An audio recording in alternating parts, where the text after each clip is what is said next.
उसके बाद वज़ीर ख़ारजा साहब, जब आपने वाशिंगटन में पैसे मांगने आए हैं इतने इतने महंगे होटलों और बड़े वफ्द और ऐसी मुस्कुराहट के साथ भी कैसे मांग लेते हैं? अमरीकी सहाफ़ी का वज़ीर ख़ारजा से सवाल। वज़ीर ख़ारजा को कहा कि अमरीका सहाफ़ी ने पूछा कि जब आप भीख मांगने आए हैं, इतनी बड़ी मुस्कुराहट लेके आए हैं, इतना बड़ा वफ्द भीख मांगने आए हैं, इतने बड़े महंगे होटलों में रह रहे हैं और इतनी बड़ी मुस्कुराहट के साथ आप भीख मांगने आए हैं, ये आप लोग कैसे कर लेते हैं? ये वज़ीर ख़ारजा से सवाल हुआ है। ये अल्लाह ताला इनको ज़लील और रुस्वा कर रहा है, ये अल्लाह ताला इनकी औकात दिखा रहा है। इमरान खान ने एक बार कहा था कि जहाँ भी जाएंगे, पाकिस्तान में तो प्रोटोकॉल हासिल कर लेंगे, लेकिन जैसे ही पाकिस्तान से बाहर जाएंगे इनकी ऐसी ज़लील और रुसवाई होगी कि ये याद रखेंगे, इनकी नस्लें याद रखेंगी इनकी ऐसी। और ये अल्लाह ताला इनकी ऐसी रुसवाई करी जो इन्होंने मुल्क के ऊपर जुल्म किया है। ये इनका बद्दुआओं का सिलसिला, ये बद्दुआओं का सिलसिला है जो इनकी तबाही और इनकी बर्बादी हो रही है, इनकी जलील और रुसवा हो रहा है। ये किसी के सामने मुँह दिखाने के काबिल नहीं रहे। असद कैसर बिलावर को लॉलीपॉप दिया क्या होगा? उम्मीद लाई गई होगी कि 26वीं आईन तरमीम पास करवा लो, अगली बारी तुम्हारी है, लेकिन अवाम इनकी बारी के चक्कर में नहीं है। ये बात हकीकत है कि बिलावर भुट्टो को ये उम्मीद दी जा रही है कि तुम्हें हम वज़ीर आज़म बनाएंगे, लेकिन अवाम इसको वज़ीर आज़म नहीं बनने देगी। इस मुल्क को माफ़ कर दो, इस मुल्क के निज़ाम, इस मुल्क की बर्बादी बर्बाद कर दिया। इस मुल्क को पहले ही इस मुल्क के चक्कर में और बर्बादी के चक्कर में रखे हुए हो। एक बिलो रानी को इस मुल्क के ऊपर मुस्तर करके मुल्क तो और बर्बाद, मुल्क के जो पाँव इस वक्त एक पाँव पे मुल्क खड़ा हुआ है पाकिस्तान, वो भी पाँव फिसल जाएगा और ये मुल्क पाकिस्तान तबाह बर्बाद हो जाएगा। बिलो रानी को, बिलावर भुट्टो को वज़ीर आज़म बनाने के बाद इस मुल्क को माफ़ कर दो। इस मुल्क ने तुम्हारे से, इस अवाम ने तुम्हारा क्या बिखारा है? उसके बाद कमरान मुर्तज़ा कहा गया था कि अगले चीफ जस्टिस मंसूर अली शाह उनके ये UIF के साथ मौलाना फजल रहमान की पार्टी के साथ धोखा हुआ है। उनको कहा गया कि आईन तरमीम से पहले उनको यकीन दहानी करवाई गई कि अगला चीफ जस्टिस ऑफ पाकिस्तान आप वोट करें, अगला chief justice of Pakistan Mansoor Ali Shah होंगे, लेकिन उनके साथ धोखा हुआ और हुकूमत ने तशरीह अफरीदी को अगला चीफ जस्टिस ऑफ पाकिस्तान बना दिया। इनके ऊपर जो यकीन करता है ना, ये इतने फ्रॉडी हैं कि ये इन्होंने अवाम के साथ भी वक्त आने के ऊपर फ्रॉड किया, अवाम को भी इन्होंने बहुत चूने दिए, लेकिन अल्लाह का लाख लाख शुक्र है कि अवाम को अब शऊर आ गया है। अवाम इनके बेनकाब हुए चेहरों को जान चुकी है। अवाम इनके असली चेहरे अवाम के सामने खुल के अवाम की अब जो अवाम के अंदर जो शऊर आ गया वो पैदा हो गया है। अवाम के सामने अब ये झूठ ही बोल सकते हैं। अवाम को इन्होंने धोखा दिया, हर बारी में हर मंजिल के ऊपर इन्होंने अवाम के साथ फ्रॉड करने की कोशिश की।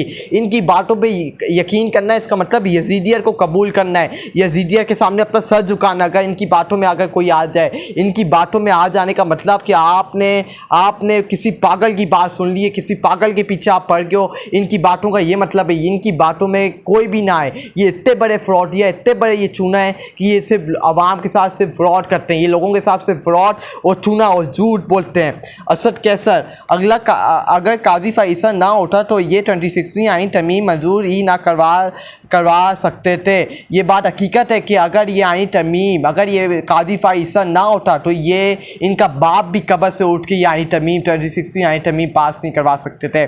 उसके बाद आमिर मीर, पाकिस्तानी मीडिया सियासतदान पूरा सच नहीं बताते। अगर मैं कहूँ कि इमरान खान ने 3 दफ़ा मुज़ाकरात रद्द कर चुके हैं तो आपको बड़ा अजीब लगेगा और कुछ लोग नाराज़ हो जाएंगे। ये आमिर मीर ने कहा कि अगर ये मैं बात कहूँ कि इमरान खान ने 3 बार उनसे डील करने की कोशिश की गई, लेकिन उन्होंने रद्द कर दिया। उन्होंने मना कर दिया कि मैं कोई डील नहीं करूँगा, मैं अपने मुल्क का समझौता नहीं करूँगा। अगर मैं ये बात करता हूँ तो बहुत से लोग नाराज़ भी होते हैं और बहुत से लोग नाराज़ होकर खफा भी हो जाते हैं और अजीब उनको लगता है। ये नाराज़ होने की क्या वजह है? क्यों लोग नाराज़ होते हैं? नाराज़ इसलिए होते हैं कि उनको नहीं सुनना कि इमरान खान ने डील नहीं की, उनको नहीं सुनना, वो नहीं चाहते कि अवाम को पता ना चले कि इमरान खान के सामने डील रखी गई थी लेकिन उससे डील नहीं की। ये नहीं चाहते कि ये चाहते हैं कि इमरान खान डील करे, कॉम्प्रोमाइज़ करे, इस मुल्क का समझौता करे, अपने बयानी से, अपने नज़रिए से पीछे हटे और ये डील करके चुप करके बाहर भाग जाए। लेकिन इमरान खान को पता है कि अगर मैंने अभी डील कर ली, मैंने अपने मुल्क का समझौता कर लिया तो मेरी सियासत ख़त्म हो जाएगी।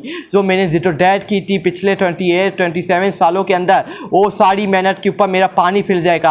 अगर मैंने आज डील कर ली, मैंने अपने मुल्क और आवाम को अगर धोखा दे दिया तो मेरी सियासत ख़त्म हो जाएगी। इस वक्त आवाम की जो आखिरी उम्मीद है वो इमरान खान से, इस मुल्क की जो आखिरी उम्मीद है लास्ट होप है पाकिस्तान की, वो इमरान खान है। इमरान ये चाहते हैं कि पाकिस्तान की जो उम्मीदें हैं उसके ऊपर पानी फिर जाए, लेकिन इमरान खान कॉम्प्रोमाइज़ नहीं करेगा, इमरान खान इनके साथ डील नहीं करेगा। उसके बाद इना परवेज पर दुनिया भर का असूल है कि जब जूनियर को बड़ा ओहदे पर फाइज कर दिया जाए तो सीनियर की जानिब से रिटायरमेंट ली जाती है। काबिल मोहतरम जज साहब मंसूर अली शाह और मुनीब अख्तर को इस मामले पर गौर करना चाहिए।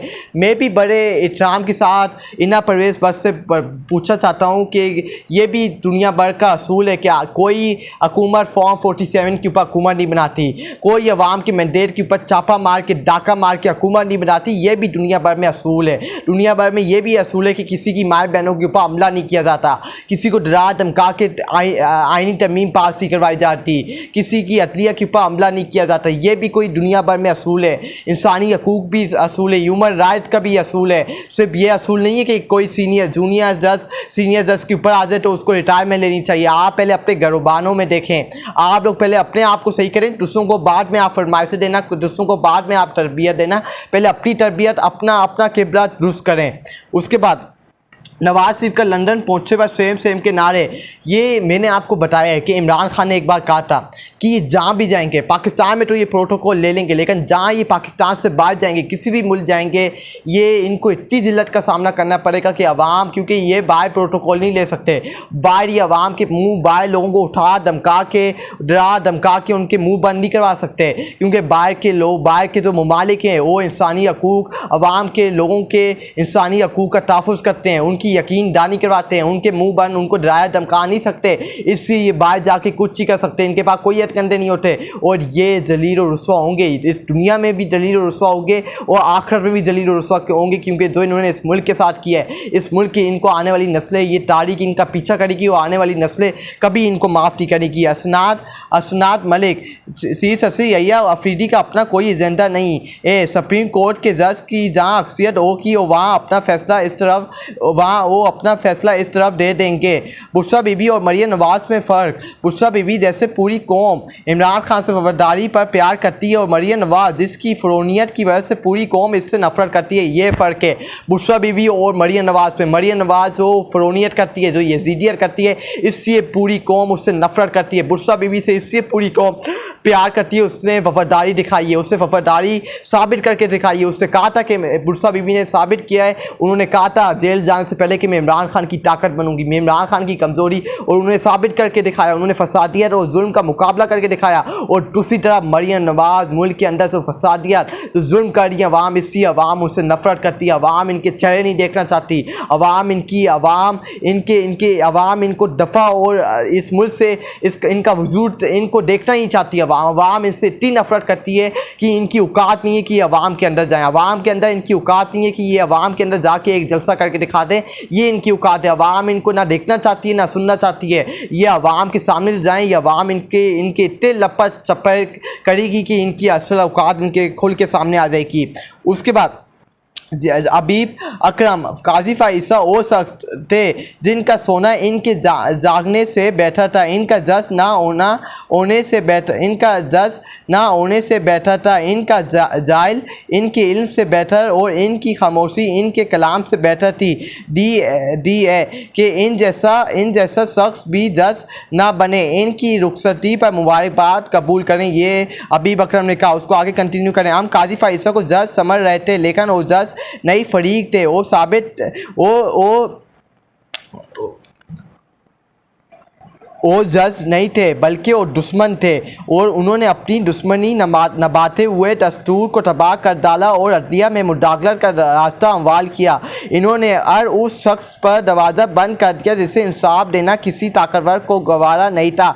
ये अबीब अकरम ने काजी फ़ाइसा को बहस किए, उनके ऊपर टॉन्ट किए। काजी फ़ाइसा इतना घटिया थी जज था जिसने अपनी कुर्सी, इंसाफ की कुर्सी पे बैठ के जुल्म और जबर किया है, जिससे अपनी कुर्सी पे, इंसाफ की कुर्सी पे बैठ के अपनी अदारे को तबाह और बर्बाद किया है, लोगों की मुदाखलत करवाई है, एजेंसियों के साथ, इन यजीदों इन फ़रोनों के साथ मिलके फ्रॉड इलेक्शन करवाया। 8 फरवरी का इलेक्शन फ्रॉड हम सब के सामने कि 8 फरवरी को इलेक्शन किस तरह करवाया, क्या एक फ्रॉड तरीके से काजी फ़ाइसा ने इनको तहफ़्फ़ुज़ दिया, काजी फ़ाइसा ने इनके गुनाहों के ऊपर तहफ़्फ़ुज़ रखा, काले कपड़ा बांध के रखा और इनकी जो हकीकत है वो खुलने नहीं दी। इससे आज